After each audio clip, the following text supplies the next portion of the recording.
30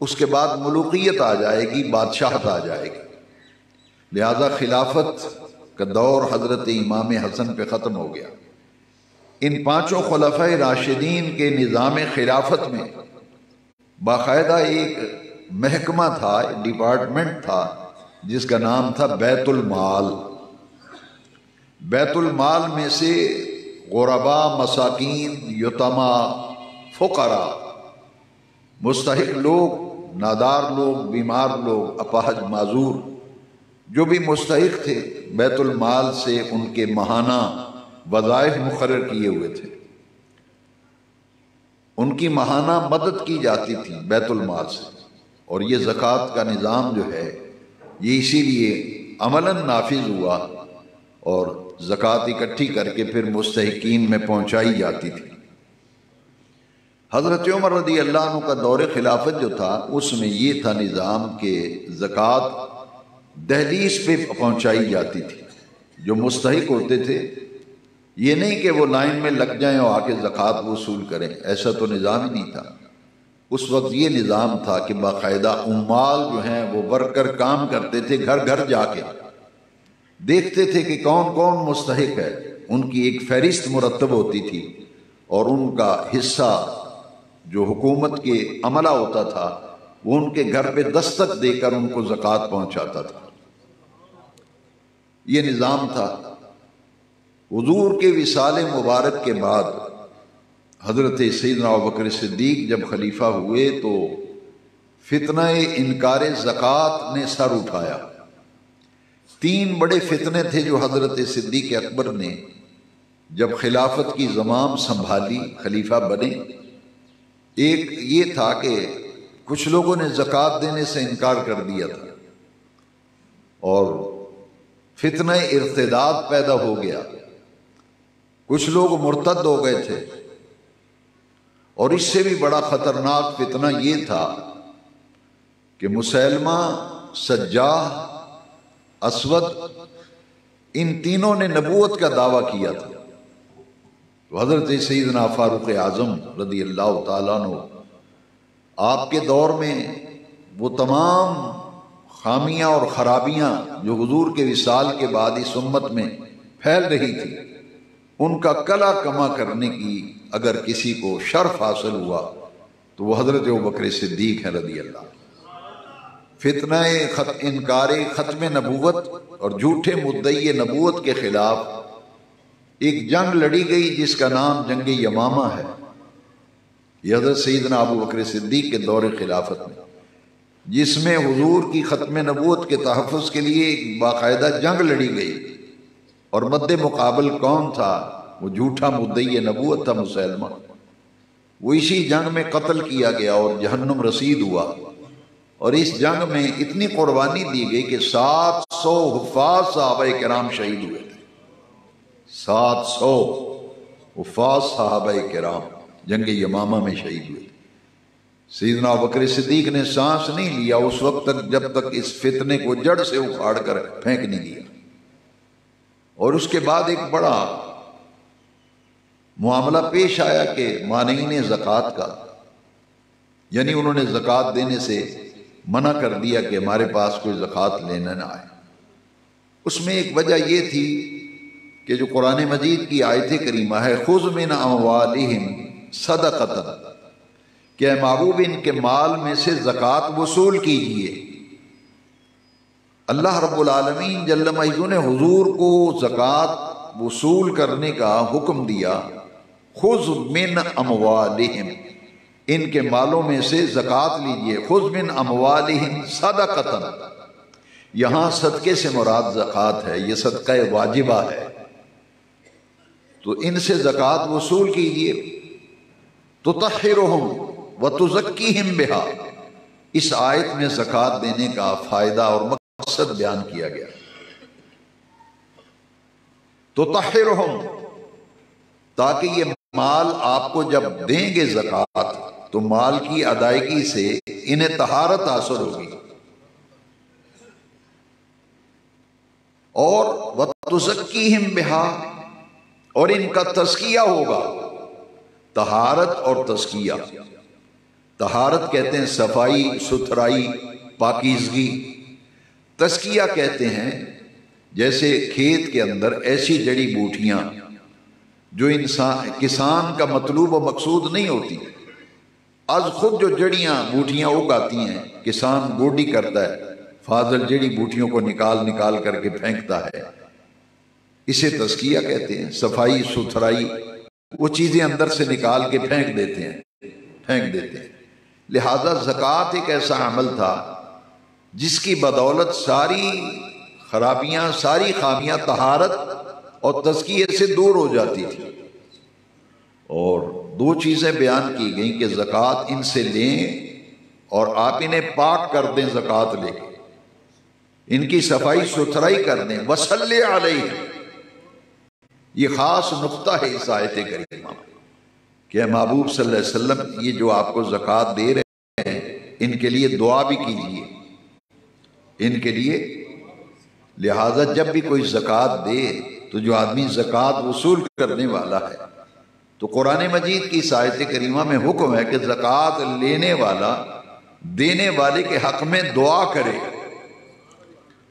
وصلی علیہم، اور ان کے لیے دعا بھی قبول کیجیے، ان صلاتک سکن لہم، کہ محبوب جب ان کے لیے آپ دعا فرمائیں گے نا، ان سے زکوٰۃ وصول کریں گے، اور زکوٰۃ وصول کرنے کے بعد جب آپ انہیں دعائیں دیں گے، دعاؤں سے نوازیں گے، ان صلاتک سکن لہم، قرآن مجید میں اللہ کریم نے فرمایا کہ ان زکوٰۃ دینے والوں کے حق میں آپ کی جو دعا ہے وہ ان کے لیے سکون قلب کا باعث بنے گی، وہ دعا ان کے لیے سکون قلب کا باعث بنے، دل کا اطمینان، دل کا سکون انہیں حاصل ہوگا، ان صلاتک سکن لہم۔ تو یہ جو وہ یہ کہتے تھے کہ حضور کا وصال ہو گیا، اور تو اب یہ حضور کو حکم ہے کہ آپ ان سے زکوٰۃ وصول کریں اور ان کے لیے دعا کریں۔ ان کے مرتد ہونے کی وجہ یہ بنی تھی فتنہ ارتداد کی کہ حضور کے وصال کے بعد انہوں نے اس بارے میں فتنے اٹھنے شروع ہو گئے، اور ان میں سے ایک فتنہ جو ہے مانعین زکوٰۃ کا تھا کہ یہ حضور کے زمانے کے ساتھ خاص تھی، تو اب تو چونکہ حضور دنیا سے چلے گئے تو لہٰذا اب کس کو زکوٰۃ دیں اور کون دعا کرے گا۔ سیدنا ابوبکر صدیق رضی اللہ تعالیٰ عنہ نے پھر اس کے خلاف باقاعدہ جہاد کیا تھا، اور آپ نے کیا فرمایا؟ آپ نے فرمایا کہ قیامت تک حضور کی امت میں جس طرح نماز فرض ہے اسی طرح صاحب نصاب پر زکوٰۃ بھی فرض ہے، اور میں حضور کے زمانے میں جو لوگ زکوٰۃ دیتے تھے وہ آج مجھے یہ کہیں کہ ہماری زکوٰۃ بنتی ہے 1 اونٹ، ہم 1 اونٹ زکوٰۃ میں ادا کرنا چاہتے ہیں، لیکن اے ابو بکر جو اونٹ کے گلے کی رسی ہے نا وہ میں نہیں دوں گا، اونٹ لے جاؤ زکوٰۃ کا۔ حضور کے زمانے میں جب وہ زکوٰۃ دیتا تھا تو اونٹ بھی اور اونٹ کے گلے والی رسی بھی دیتا تھا۔